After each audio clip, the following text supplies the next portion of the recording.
So guys মই আপোনালোকক দিনত ব্লগটোক দেখাইছিলোঁ আৰু এতিয়া ৰাতি ব্লগটো দেখাইছোঁ। এয়া হৈছে আমাৰ সাফলটিং বৰ নামঘৰৰ সন্মুখ ভাগ আৰু এইফালেদি সোমাই গ'লে এনেকৈ লাইটৰ ছিষ্টেম আছে, এনেকৈ গুহাৰ দৰে।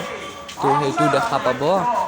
এইফালেদি এনেকৈ গৈ থাকিলে মানে এইফালে এইটো দেখিছে চাগে, এইফালে এইটো হৈছে লাইটৰ দৰে এনেকৈ কৰি লোৱাটো গুহাটো। আৰু প্ৰত্যেকবাৰ দৰে আমাৰো এইবাৰো অকণমান লেট হৈ গ'ল, কংস ওলালেই।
আৰু গাইজ এয়া চব ৰাস এদায় হ'ব হোৱাই নাই।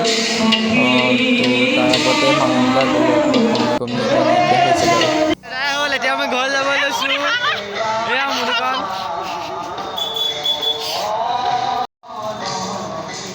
আৰু গাইজ মানুহ চাওক এনেকুৱা ভিৰ। ইমানেই আছিলে। যদি মোৰ চেনেলটো ভাল লাগিলে তেতিয়াহ'লে লাইক, কমেণ্ট, শ্বেয়াৰ আৰু মোৰ চেনেলটো ছাবস্ক্ৰাইব কৰিবলৈ নাপাহৰিব।